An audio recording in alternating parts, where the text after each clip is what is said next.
الحمد لله رب العالمين والصلاة والسلام على سيد الأنبياء والمرسلين سيدنا محمد وعلى آله وأصحابه أجمعين أما بعد أعوذ بالله من الشيطان الرجيم بسم الله الرحمن الرحيم يا أيها الذين آمنوا لا تقدموا بين يدي الله ورسوله واتقوا الله إن الله سميع عليم يا أيها الذين آمنوا لا ترفعوا أصواتكم فوق صوت النبي ولا تجهروا له بالقول كجهر بعضكم لبعض أن تحبط أعمالكم وأنتم لا تشعرون صدق اللہ العظیم۔ بزرگان محترم، اللہ جل جلالہ و امن والہ نے میرا اور آپ کے آقا تاجدار مدینہ احمد مجتبیٰ محمد مصطفیٰ صلی اللہ علیہ وسلم کو خاتم النبیین بنا کر دنیا میں بھیجا ہے۔ رسول اللہ صلی اللہ علیہ وسلم یہ اللہ رب العزت کے آخری نبی ہیں، آخری پیغمبر ہیں۔ آپ صلی اللہ علیہ وسلم کے بعد اب پھر قیامت تک کوئی دوسرا نیا نبی آنے والا نہیں ہے، یہ ہمارا عقیدہ ہے۔ اگر کوئی بندہ یہ عقیدہ رکھے کہ نعوذ باللہ ثم نعوذ باللہ کہ اللہ رب العزت رسول اللہ صلی اللہ علیہ وسلم کے بعد کوئی نیا نبی یا نیا پیغمبر دنیا میں بھیجیں گے تو وہ مومن نہیں ہے، وہ ایمان والا نہیں ہے۔ اور اللہ رب العزت نے رسول اللہ صلی اللہ علیہ وسلم کو جو دین دیا ہے، جسے ہم دین اسلام کہتے ہیں، یہ آخری دین ہے، یہ آخری مذہب ہے۔ اس کے بعد اب پھر قیامت تک کوئی نیا مذہب، نیا دین آنے والا نہیں ہے۔ اور اسی طرح اللہ رب العزت نے جو قرآن مجید رسول اللہ صلی اللہ علیہ وسلم کو عطا فرمایا، یہ قرآن مجید اللہ رب العزت کی آخری کتاب ہے۔ یہ قرآن مجید اللہ رب العزت کی آخری کتاب ہے۔ اب قیامت تک کوئی دوسری نئی کتاب، نئی شریعت، نیا نبی دنیا میں آنے والا نہیں۔ اسی وجہ سے رسول اللہ صلی اللہ علیہ وسلم نے ایک موقع پر فرمایا کہ ترکت فیکم امرین، اللہ کے نبی نے فرمایا دیکھو بھائی، میری زندگی تمہاری طرح مختصر ہے، میں قیامت تک زندہ رہنے کے لیے نہیں آیا، میں بھی انسان ہوں، بشر ہوں، میں دنیا سے جانے والا ہوں، میں دنیا سے چلا جاؤں گا۔ لیکن آپ نے فرمایا کہ ترکت فیکم امرین، میں دنیا سے جاتے ہوئے تمہارے درمیان دو چیزیں چھوڑ کر جا رہا ہوں۔ ترکت فیکم امرین، میں دنیا سے جا تو رہا ہوں لیکن میں تمہارے درمیان دو چیزیں چھوڑ کر جا رہا ہوں۔ لن تضلوا ما تمسکتم بہما، میرے بعد جب تک تم ان دو چیزوں کو مضبوطی سے تھامے رہو گے کبھی گمراہ نہیں ہو سکتے، کبھی گمراہ نہیں ہو سکتے۔ کیوں؟ حالات ایسا پیدا ہونے والے ہیں۔ رسول اللہ صلی اللہ علیہ وسلم نے فرمایا کہ قیامت کے قریب ایک ایسا زمانہ آنے والا ہے، فتنے اتنے زیادہ رونما ہوں گے، اللہ کے نبی نے فرمایا کہ صبح کا مومن شام ہوتے ہوتے کافر ہو جائے گا۔ ایمان کی حالت میں صبح کی ہے، لیکن فتنوں کا ایسا شکار ہوا کہ شام ہونے سے پہلے وہ کافر اور مرتد۔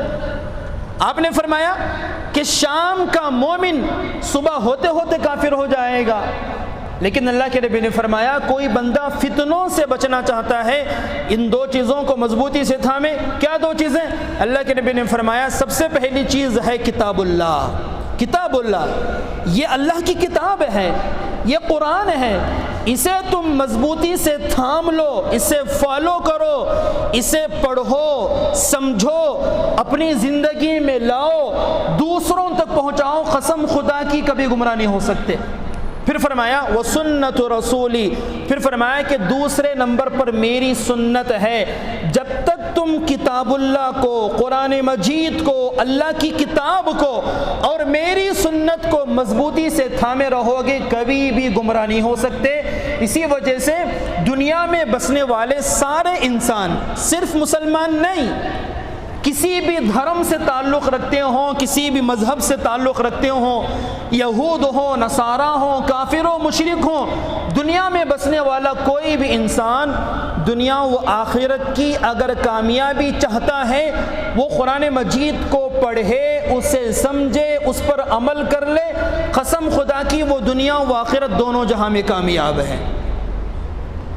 رسول اللہ صلی اللہ علیہ وسلم کے زمانے میں ایک مرتبہ حضرت عمر رضی اللہ عنہ کو، ہم جانتے ہیں کہ حضرت عمر کتنے اعلیٰ درجے کے صحابی ہیں، کتنا بڑا رتبہ حضرت عمر کا، جنت کی بشارت حضرت عمر کو ملی۔ حضرت عمر کے متعلق اللہ کے نبی نے فرمایا کہ لو کان بعدی نبی لکان عمر، میرے بعد اگر کوئی نبی ہوتا، میرے بعد اگر کوئی نبی ہوتا تو عمر اس بات کے مستحق تھے کہ اللہ تبارک و تعالیٰ ان کو نبی بناتے، اتنا بڑا رتبہ۔ اور اللہ کے نبی نے فرمایا کہ عمر کا وہ مقام، عمر جس راستے سے گزرے شیطان اس راستے سے گزرنے کی طاقت نہیں رکھتا، راستہ بدل کے چلتا ہے، بہت بڑا مقام، خلیفہ ثانی۔ لیکن رسول اللہ صلی اللہ علیہ وسلم کے زمانے میں ایک مرتبہ حضرت عمر کو تورات کی تختیاں مل گئی۔ تورات سمجھتے نا، تورات یہ وہ کتاب ہے، آسمانی کتاب ہے، یہ اللہ تبارک و تعالیٰ نے حضرت موسیٰ علیہ السلام پر نازل فرمائی تھی۔ اس زمانے میں تورات کچھ نہ کچھ اپنی اصلی حالت پر موجود تھی۔ آج جو تورات ہے یا پھر زبور ہے یا پھر انجیل ہے، جسے ہم یعنی کہ بائبل کہتے ہیں، یہ کتابیں آج اپنی اصلی حالت پر موجود نہیں، لیکن تورات اس زمانے میں کسی نہ کسی درجے میں اصلی حالت پر موجود تھی۔ حضرت عمر کو تورات کی تختیاں ملی، حضرت عمر نے اسے پڑھا تو دیکھا کہ اس میں بڑی اچھی باتیں ہیں، بڑی قیمتی باتیں ہیں۔ حضرت عمر کو تورات کی وہ باتیں بہت پسند آئیں۔ حضرت عمر نے تورات کی وہ تختی اٹھائی اور رسول اللہ صلی اللہ علیہ وسلم کی خدمت میں آئے، اور آ کر حضرت عمر نے تورات میں سے ان باتوں کو پڑھنا شروع کر دیا۔ آپ میری بات سمجھ رہے ہیں نا میری بات؟ حضرت عمر نے تورات کی ان تختیوں میں سے کچھ باتوں کو پڑھنا شروع کر دیا۔ حضرت عمر تورات میں سے پڑھتے چلے جا رہے ہیں، ادھر رسول اللہ صلی اللہ علیہ وسلم کو اتنا سخت غصہ آیا، آپ صلی اللہ علیہ وسلم کا مبارک چہرہ مارے غصے کے لال پڑ گیا۔ اللہ کے نبی کی عادت تھی، چونکہ اللہ کے نبی بڑے خوبصورت تھے، بڑے پیارے، بڑا مبارک چہرہ، وہ نورانی چہرہ، اللہ کے نبی جب غصے میں آتے تو آپ صلی اللہ علیہ وسلم کا مبارک چہرہ سرخ ہو جایا کرتا تھا، جیسے کہ گلاب کو نچوڑ دیا گیا ہو۔ اللہ کے نبی غصے سے بھر گئے۔ حضرت ابو بکر نے اللہ کے نبی کو چہرے کو دیکھا کہ اللہ کے نبی غصے میں ہیں، تو حضرت ابو بکر نے حضرت عمر کو ٹوک کر کہا کہ عمر یہ کیا کر رہے ہو؟ حضرت ابو بکر نے کہا سکیلت السواکل، عمر رونے والیاں تم پر روئیں۔ یہ ایک بد دعا کا گویا ہے کہ جملہ ہے، بھائی رونے والیاں کب روتے ہیں؟ جب کوئی بندہ مر جائے۔ حضرت ابو بکر نے کہا سکیلت السواکل، عمر رونے والیاں تم پر روئیں، یہ تم کیا کر رہے ہو؟ تم تورات میں سے اچھی باتیں پڑھ رہے ہو، لیکن ذرا میرے نبی کو چہرے کو دیکھو کہ میرا نبی مارے غصے کی سرخ ہو رہا ہے۔ حضرت عمر نے تورات بند کیا، اللہ کے نبی کے چہرے کو دیکھا، حضرت نبی اللہ کے نبی سخت غصے کی حالت میں ہیں۔ تو اس وقت اللہ کے نبی علیہ الصلاۃ والسلام نے ایک جملہ کہا، واقعتاً وہ جملہ سننے کے قابل ہے۔ اللہ کے نبی نے فرمایا عمر قرآن مجید اتر چکا، قرآن آ چکا، قرآن مجید آنے کے باوجود بھی تم تورات میں سے پڑھ رہے ہو، تورات پڑھ رہے ہو۔ اللہ کے نبی نے فرمایا عمر سنو، یہ تورات نہیں، لو کان موسیٰ حجا ما وسعہ الا اتباعی۔ اللہ کے نبی نے فرمایا عمر تورات نہیں، بلکہ وہ نبی موسیٰ جن پر تورات اتری ہے، وہ نبی موسیٰ جن پر تورات اتری ہے وہ بھی اگر میرے زمانے میں زندہ ہوتے تو ان کی بھی دونوں جہاں کی کامیابی میرے اتباع میں تھی، میرے اتباع میں تھی۔ تم تورات پڑھ رہے ہو، تورات نہیں، تورات جس نبی پر نازل ہوئی موسیٰ، وہ موسیٰ بھی اگر زندہ ہوتے وہ بھی کامیابی چاہتے تو ان کی کامیابی بھی تورات میں نہیں تھی، بلکہ ان کی کامیابی بھی میری اتباع میں تھی اور میری لائی ہوئی شریعت میں تھی۔ تو علماء نے فرمایا کہ قیامت تک اب کوئی دوسری نئی کتاب آنے والی نہیں۔ اگر کوئی بندہ دنیا دونوں جہاں کی کامیابی چاہتا ہے تو قرآن مجید کو پڑھنا ہے، اسے سمجھنا ہے اور اس پر عمل کرنا ہے، اور چوتھی سب سے بڑی ذمہ داری ہے قرآن مجید کو دوسروں تک پہنچانا۔ اور بزرگان محترم، یہ رمضان کا مہینہ قرآن مجید کا مہینہ ہے۔ قرآن مجید کو اللہ تبارک و تعالیٰ نے رمضان میں نازل فرمایا۔ رمضان کا قرآن سے بڑا گہرا تعلق۔ جو قرآن مجید کو پڑھنا نہیں جانتے وہ پڑھنے کی نیت کرو، سیکھنا شروع کرو۔ جنہوں نے قرآن مجید کو پڑھنا جان لیا اس کے ترجمے کو پڑھو، دیکھو اللہ تبارک و تعالیٰ نے قرآن مجید میں کیا بیان فرمایا۔ یہ جو میں نے آپ حضرات کے سامنے 2-3 آیتیں تلاوت کی ہیں، یہ سورہ حجرات کی 2-3 آیتیں کریمہ ہیں۔ سورہ حجرات یہ قرآن مجید کے 26ویں پارے کی ایک چھوٹی سی سورت ہے۔ اس میں صرف اور صرف 18 آیتیں ہیں۔ کتنی آیتیں؟ 18 آیتیں ہیں۔ اور سورہ حجرات دیکھنے کے اعتبار سے بڑی مختصر صورت، بڑی چھوٹی صورت، لیکن اللہ تبارک و تعالیٰ نے اس میں بڑے اہم مضامین کو بیان فرمایا ہے، بڑے اہم مضامین۔ علماء نے، مفسرین نے لکھا ہے کہ اب ہم سب جانتے ہیں کہ یہ جو دین ہمیں ملا ہے، دین اسلام ملا ہے، اس کے 5 شعبے ہیں۔ کتنے شعبے ہیں؟ اس کو اچھی طرح سمجھیں، 5 شعبے۔ سب سے پہلے نمبر پر ہے ایمانیات۔ کیا ہے؟ ایمانیات۔ پھر دوسرے نمبر پر ہے عبادات، پھر تیسرے نمبر پر ہے معاملات، پھر چوتھے نمبر پر ہے معاشرت، پھر 5ویں نمبر پر ہے اخلاقیات۔ صرف ایمانیات کا نام دین نہیں ہے۔ ہم یہ سمجھتے ہیں کہ بھئی اگر کوئی بندہ 5 وقت کی نماز پڑھ لے، روزہ رکھ لے، زکوٰۃ ادا کر لے، ایمان مکمل ہو گیا، ایسا نہیں ہے۔ ایمانیات صرف ایمان کا ایک حصہ ہے۔ ایمانیات، اس کے بعد میں دوسرا نمبر ہے عبادات، پھر تیسرا نمبر ہے معاشرت۔ معاشرت کا مطلب ہوتا ہے ہم جس ماحول میں رہتے ہیں اس ماحول کے ہمیں کیا حقوق ہیں۔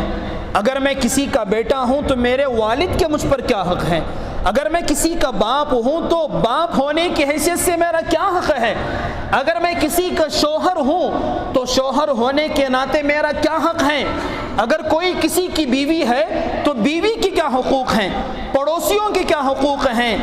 تو معاشرت یہ تیسرا درجہ ہے۔ ایمانیات، عبادات، معاشرت۔ پھر فرمائیں کہ معاملات، ہم معاملہ کرتے ہیں، تجارت کا معاملہ کرتے ہیں، قرض کا معاملہ کرتے ہیں، معاملات کے بارے میں شریعت کیا کہتی ہے۔ پھر 5واں نمبر ہے اخلاقیات، میرے اخلاق کیسے ہیں۔ اگر کوئی بندہ ان 5 شعبوں پر عمل کرے تب وہ مکمل دین پر عمل کر رہا ہے۔ اگر کوئی بندہ ایمانیات کے اعتبار سے مکمل ہے، عبادات کے اعتبار سے مکمل ہے، لیکن معاشرے کے اعتبار سے وہ ٹھیک نہیں ہے، اس کا پڑوسی اس سے پریشان ہے، تو وہ دین پر مکمل عمل کرنے والا نہیں ہے۔ یہ سورہ حجرات میں اللہ تبارک و تعالیٰ نے معاشرت کے بڑے اہم اصول بیان فرمائے ہیں، اسے ہمیں سمجھنے کی سخت ضرورت ہے۔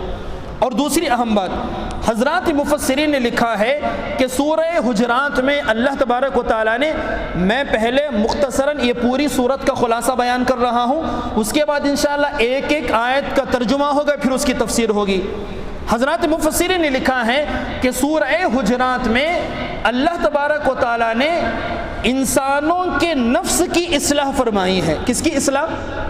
انسان کے نفس کی اصلاح۔ میں نے اس سے پہلے کئی مجلسوں میں بیان فرمایا کہ اللہ تبارک و تعالیٰ نے ہر انسان کے ساتھ اس کے نفس کو لگا کر رکھا ہے۔ ہم جانتے ہیں کہ انسان کے 2 بڑے دشمن ہیں۔ ایک انسان کا دشمن ہوتا ہے شیطان، اور دوسرا انسان کا سب سے بڑا دشمن ہے انسان کا اپنا نفس۔ رمضان المبارک کے مہینے میں آپ نے حدیث سنی ہے کہ اللہ تبارک و تعالی حضرت جبرائیل کو حکم دیتے ہیں کہ زمین پر جاؤ، سارے سرکش شیاطین کو قید کرو اور انہیں بیڑیوں میں جکڑ کر سمندر میں پھینکو۔ اب رمضان کا مہینہ آ گیا، سارے شیاطین بند ہیں، لیکن ہم اپنی زندگیوں کا جائزہ لے کر دیکھیں، شیطان بند ہونے کے باوجود کیا ہمارے گناہ کم ہو گئے؟ کیا ہم نے جھوٹ بولنا چھوڑ دیا؟ کیا ہم نے دھوکہ دینا چھوڑ دیا؟ بلکہ مسلمان کی شان یہ ہے کہ رمضان آتا ہے تو اس کا دھوکہ بڑھ جاتا ہے، اس لیے کہ یہ تو بزنس کا مہینہ ہے، کمانے کا مہینہ۔ عموماً سال کے 11 مہینے مسلمان تاجر اتنا جھوٹ نہیں بولتا جتنا کہ رمضان میں جھوٹ بولتا ہے، اور سال کے 11 مہینے کوئی مسلمان تاجر اتنا ڈنڈی نہیں مارتا جتنا رمضان میں مارتا ہے۔ اب سوال یہ پیدا ہوتا ہے، اللہ تبارک و تعالیٰ نے شیطان کو قید کر دیا، پھر بھی انسان جھوٹ کیوں بول رہا ہے، حرام کیوں کما رہا ہے، اور انسان کے اندر تکبر کیوں؟ یہ سارا کا سارا معاملہ انسان کے نفس کا ہے۔ انسان کا جو نفس ہے وہ سب سے بڑا چور ہے۔ یاد رکھیں، قسم خدا کی، کوئی بندہ جنت میں اس وقت تک داخل نہیں ہو سکتا جب تک کہ اپنے نفس کی صحیح اصلاح نہ کر لے۔ انسان کو اپنے نفس کی اصلاح کرنا بہت ہی ضروری۔ جب تک ہم اپنے نفس کی اصلاح نہیں کریں گے اس وقت تک بندہ جنت کا مستحق نہیں ہو سکتا۔ حضرت رابعہ بصریہ فرمایا کرتی تھی، لوگ یہ کہتے ہیں کہ جنت بہت دور ہے، نمازیں پڑھنا، روزہ رکھنا، زکوٰۃ دینا، حج کرنا، یہ سارے کام کرو تب جنت ملے گی۔ حضرت رابعہ بصریہ کہتی تھی، میں تو کہتی ہوں کہ جنت صرف 2 قدم۔ کتنے قدم؟ صرف 2 قدم۔ حضرت رابعہ کہتی تھی، پہلا قدم اٹھا کر اپنے نفس کی مخالفت کر کے نفسانی خواہشات کو کچل دو، تمہارا دوسرا قدم خود بخود جنت میں چلا جائے گا۔ تمہارا دوسرا قدم جنت میں چلا جائے گا۔ یہاں پر رک کر یہ بات بھی سمجھ لیں، میں نے پہلے کسی مجلس میں کہا ہے، یہ بات کہہ کر اپنی بات کو ختم کر لوں۔ انسان کا نفس 3 طرح کا ہوتا ہے۔ کتنے طرح کا؟ انسان کا نفس 3 طرح کا ہوتا ہے، اور نفس کے تینوں قسمیں اللہ تبارک و تعالیٰ نے قرآن میں بیان کر دیا۔ بعض انسانوں کا نفس وہ ہوتا ہے جسے نفس امارہ کہا جاتا ہے۔ کیا کہتے ہیں؟ نفس امارہ۔ نفس امارہ یہ وہ نفس ہے جو انسان کو ہمیشہ برائی کا حکم کرتا ہے، نیکیوں کا، اچھائیوں کا خیال اسے آتا ہی نہیں، ہمیشہ انسان کو برے راستے کی طرف جاتا ہے۔ علماء نے، مفسرین نے لکھا ہے، جس انسان کا نفس امارہ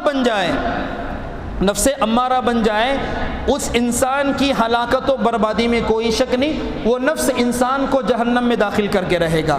لیکن اگر کوئی بندہ نفس امارہ کی نگرانی کرے، اس کی خلاف ورزی کرے، اس کی تربیت کرے، تو دھیرے دھیرے وہ نفس لوامہ بن جاتا ہے۔ نفس لوامہ کا مطلب کیا ہے؟ اللہ تبارک و تعالیٰ نے نفس لوامہ کا تذکرہ قرآن میں کیا۔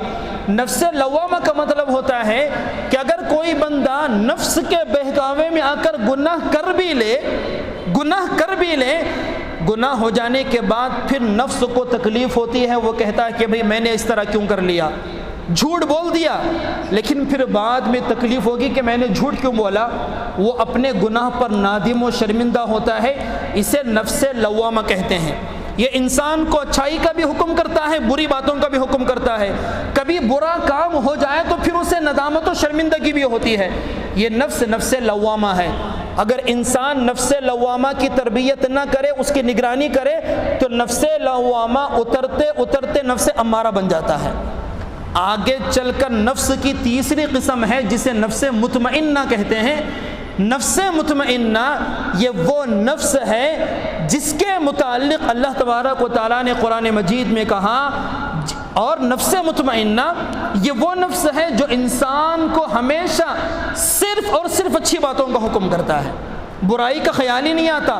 اولیاء اللہ جتنے بھی ہوتے ہیں سب کا نفس مطمئنہ ہوتا ہے، اور جس بندے کا نفس مطمئنہ ہو جائے، اللہ تبارک و تعالیٰ اس بندے کو کہیں گے اس کی موت کے بعد میں، یا ایتھا النفس المطمئنہ، اے نفس مطمئنہ، موت کے بعد اللہ کہیں گے، یا ایتھا النفس المطمئنہ، اے نفس مطمئنہ، ارجعی الی ربک راضیۃ مرضیہ، تو اپنے رب کی طرف لوٹ جا، تیرا رب تجھ سے راضی، تو اپنے رب سے راضی۔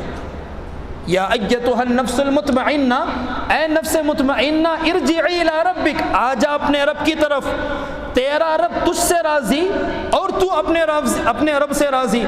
پھر آگے اللہ اسے کہتے ہیں وادخلی فی عبادی، میرے نیک بندوں میں داخل ہو جا، وادخلی جنتی، اور میری جنت میں داخل ہو جا۔ اور ہمیں سب اپنے نفس کی نگرانی کر کے نفس کو نفس مطمئنہ بنانا ہے۔ کیا بنانا ہے؟ نفس مطمئنہ بنانا ہے۔ نفس مطمئنہ کیسے بنتا ہے؟ نگرانی سے بنتا ہے۔ نفس جو بھی چاہت کرے اس کی خلاف ورزی کرنا۔ کیا کرنا ہے؟ اس کی خلاف ورزی کرنا۔ نفس کا پیٹ موت تک کبھی نہیں بھرتا۔ آپ نے وہ لطیفہ سنا ہے، علماء نے لکھا ہے کہ پہلے زمانے میں، یہ لطیفہ کہہ کر اپنی بات کو ختم کر لوں، پہلے زمانے میں ایک بادشاہ ہوا کرتا تھا۔ وہ بادشاہ نے اپنے حکومت میں، اپنی سلطنت میں، اس نے ایک اعلان نافذ کیا۔ اس نے اعلان یہ کروایا کہ دیکھو بھائی، میری سلطنت میں، میرے محل میں ایک بکری موجود ہے، جو بندہ میری بکری کو لے کر جائے اور اسے اتنا کھلائے، اتنا کھلائے، اتنا کھلائے کہ وہ بکری اتنا پیٹ بھر لے کہ پھر اسے مزید کھانے کی حاجت نہ رہے، اتنا زیادہ کھلا کر کے، سیراب کر کے جو بندہ اس بکری کو حاضر کرے گا، میں اسے اپنی سلطنت میں سے آدھی سلطنت دوں گا، اور جو بندہ میری بکری کو لے کر جائے لیکن اسے اتنا پیٹ بھر کے نہ کھلائے، آدھا پیٹ کھلا کر لائے، میں اسے بدلے میں 10 کوڑے لگاؤں گا۔ بادشاہ نے اعلان کروایا، بہت سارے لوگ قسمت آزمانے کے لیے آئے۔ ایک بندہ آیا بادشاہ سے، اس نے چیلنج کیا کہ میں آپ کی بکری کو اتنا کھلاؤں گا کہ آپ کی بکری سیراب ہو جائے گی، آپ اس کا امتحان لے لیں۔ چنانچہ وہ بندہ بکری کو لے کر گیا، اس نے لے جا کر 1 ہفتے تک بکری کو خوب کھلایا، کھلاتا رہا، پلاتا رہا۔ جب اسے اطمینان ہو گیا کہ بکری اب اتنا زیادہ کھا چکی ہیں کہ اب یہ مزید نہیں کھائے گی، وہ بادشاہ کی خدمت میں لے کر حاضر ہوا اور کہنے لگا، بادشاہ سلامت، میں نے بکری کو اتنا کھلایا کہ اب یہ مزید کھانے کی طاقت ہی نہیں رکھتی۔ دربار سجا ہوا ہے، لوگ بیٹھے ہوئے ہیں، بکری حاضر کی گئی۔ بادشاہ نے اپنے وزیر کو حکم دیا، بکری کا امتحان لو۔ وزیر اپنی جگہ سے اٹھا اور اس کے ہاتھ میں ہری گھاس کا ایک کٹا تھا، اس نے بکری کے سامنے ہری گھاس کا گٹا جیسے ہی سامنے کیا، جانور کی فطرت یہ ہے جیسے ہی جانور سبزے کو دیکھتے ہیں وہ آگے لپکتی ہے، بکری آگے بڑھی اور بڑھ کر اس نے اس کو کھانا شروع کر دیا۔ بادشاہ نے کہا، بھائی تم نے اسے کہاں پیٹ بھر کے کھلایا؟ یہ تو بکری تو مزید کھانے کی طاقت رکھتی ہے۔ چنانچہ بدلے میں اس بندے کو 10 کوڑے لگائے گئے۔ اب ایک دوسرا بندہ آیا، اس نے کہا، بادشاہ میں اسے کھلاؤں گا۔ وہ بکری کو لے کر گیا، اب اس نے ترتیب بدلی، ماشاءاللہ اسے ایک کمرے میں قید کر کے روزانہ بادم کھلا رہا ہے، پشتے کھلا رہا ہے، کھجور کھلا رہا ہے، اس لیے کہ ایگزام میں پاس ہونا ہے، آدھی سلطنت لینا ہے۔ پورے ہفتے تک اسے بادم پشتے کھلاتا رہا۔ 1 ہفتہ گزرنے کے بعد جب اسے اطمینان ہوا کہ بکری اتنا کھا چکی، اب یہ مزید نہیں کھا سکتی، تو پھر وہ بکری کو لے کر بادشاہ کی خدمت میں گیا۔ جا کر اس نے کہا کہ بادشاہ سلامت، میری بکری حاضر ہے، میں نے اسے اتنا کھلایا ہے کہ مزید اس کے اندر کھانے کی طاقت نہیں۔ دربار سجا ہوا ہے، بادشاہ نے وزیر کو حکم دیا کہ امتحان لو۔ بادشاہ کا وزیر اٹھا، اس کے ہاتھ میں ہری گھاس کا وہ گٹا موجود تھا، جیسے ہی بادشاہ کے وزیر نے بکری کے سامنے وہ ہری گھاس کا گٹا دکھایا، فطرت ہے جانور کی ہرے گھاس کی طرف لپکنا، وہ بکری آگے بڑھی، فوراً اسے کھانا شروع کر لیا۔ اسے بھی 10 کوڑے لگائے گئے۔ بہت سارے لوگ آئے، لالچ میں قسمت آزمائی کی، لیکن کوڑے کھا کر جاتے رہے۔ اب بادشاہ کے دربار میں ایک فقیر پھٹیچر جس کے بدن پر صحیح لباس بھی موجود نہیں، وہ آیا۔ اس نے کہا، بادشاہ میں اس ایگزام میں پاس ہو سکتا ہوں۔ بادشاہ نے کہا کہ تم بھی قسمت آزما لو، ورنہ اپنی پیٹھ تیار رکھو، 10 کوڑے تو لگنا ہے ہی۔ چنانچہ وہ بندہ بکری کو لے کر گیا۔ لے جانے کے بعد اس نے، علماء نے لکھا ہے کہ ایک ایسے کمرے میں اسے بند کر دیا جہاں پر نہ کھانے کے لیے چارہ موجود، نہ پینے کے لیے ایک گھونٹ پانی موجود۔ 3 دن تک اس آدمی نے اس بکری کو اس کمرے کے اندر بند کر کے رکھا۔ 3 دن، ظاہر سی بات ہے کہ اگر کوئی بندہ 1 دن 1 رات کھائے نہ پیے تو پھر اس کی حالت، جیسے آج کل ہم نے صبح سویرے سحری کی ہے، اب شام ہوتے ہوتے چہرے لٹک جائیں گے۔ اب وہ بیچاری بکری 24 گھنٹے وہ بیچاری بھوکی ہے، 24 گھنٹے گزر گئے، بیچاری بکری بھوکی، وہ چلا رہی ہے، لیکن یہ بندہ نہ اسے ایک گھونٹ پانی پلانے کے لیے تیار، نہ کھلانے کے لیے تیار۔ پہلا دن گزر گیا، دوسرا دن گزر گیا، 3 دن میں تو بکری کی حالت بدتر ہو گئی۔ 3 دن جب گزرے ہیں تو تیسرے دن رات کو وہ بندہ، وہ فقیر، ہرے گھاس کی ایک گٹی لے کر کمرے میں داخل ہوا تو دیکھا کہ بکری اس حالت میں پڑی ہے گویا کہ وہ تو آدھی مر چکی ہے، وہ موت کے قریب، اس کے اندر کھڑے ہونے کی طاقت نہیں، 3 دن سے بھوکی پیاسی بکری۔ اب اس بندے نے اپنے کمرے کا دروازہ لگایا اور لگانے کے بعد بکری کے سامنے گیا، جانے کے بعد اس بکری کے سامنے وہ ہری گھاس کا گھٹا جیسے ہی دکھایا، ظاہر سی بات ہے 3 دن کے بعد بکری نے ہری گھاس کو دیکھا ہے تو ظاہر سی بات ہے وہ اس کے لیے بہترین بریانی ہے۔ وہ بکری نے جب ہری گھاس کو اپنے سامنے دیکھا تو وہ بھوک کی شدت میں آگے بڑھی، بڑھ کر جیسے ہی لپک کر اس ہری گھاس کو اس کسان کے ہاتھوں سے کھینچنا چاہا تو اس کسان نے ایک زوردار تمانچہ بکری کے چہرے پر مارا۔ جیسے ہی بکری کے چہرے پر تمانچہ پڑا تو تمانچہ پڑتے ہی بکری پیچھے ہٹ گئی۔ بکری پریشان کہ بھئی بریانی تو موجود ہے لیکن تمانچے پڑ رہے ہیں۔ پھر اس کسان نے دوبارہ دوسری مرتبہ وہ گھاس کا گھٹا اس کے سامنے کیا، بیچاری بکری 3 دن کی بھوکی پیاسی۔ پھر دوبارہ بکری نے آگے بڑھ کر اس کو کھانا چاہا، دوسرا تمانچہ پڑا، پھر پریشان۔ پھر تیسری مرتبہ اس نے آگے کیا، وہ بھوک سے چلاتی ہوئی بکری نے اسے کھانا چاہا لیکن تیسرا تمانچہ پڑا۔ چنانچہ رات بھر یہی عمل چلتا رہا کہ رات بھر وہ کسان گھاس کا وہ ہرا گٹا بکری کے سامنے کرتا، بکری اسے کھانا چاہتی لیکن وہ اسے تمانچہ لگاتا، بکری ڈر کر پیچھے ہٹ جاتی۔ رات بھر یہی عمل چلتا رہا۔ جب صبح ہوئی تو صبح سویرے عمل سے فارغ ہو کر وہ کسان باہر آیا۔ وہ باہر آنے کے بعد میں اس نے بکری کو ساتھ لے کر بادشاہ کی خدمت میں چلا گیا۔ اس نے جا کر بادشاہ سلامت سے کہا، بادشاہ سلامت، دوسرے لوگ تو 1 ہفتہ اس کی تربیت کرتے تھے، میں نے 3 دن میں اسے اتنا زیادہ کھلایا پلایا ہے، آپ اس کا امتحان لے لیں، بکری 1 رتی برابر کھانے کی نہیں۔ بادشاہ نے کہا تعجب ہے، جو کام دوسرے لوگ 1 ہفتے میں نہیں کر سکے تم نے 3 دن میں کر لیا۔ کہا آپ امتحان لے لیں، ایگزام لے لیں، آپ کو تو آدھی سلطنت پکا مجھے دینا ہے۔ بادشاہ نے وزیر کو حکم دیا امتحان لو۔ چنانچہ وزیر اپنی جگہ سے اٹھ کر اس نے پورا مجمع بیٹھا ہوا ہے، دربار سجا ہوا ہے، بکری کو بادشاہ کے دربار میں پیش کیا گیا تو لوگ دیکھ رہے ہیں کہ بکری کا پیٹ کمر سے لگ گیا ہے، چلنے کی طاقت بکری میں نہیں، لیکن یہ بندہ دعویٰ کر رہا ہے کہ میں نے اسے کھلایا ہے۔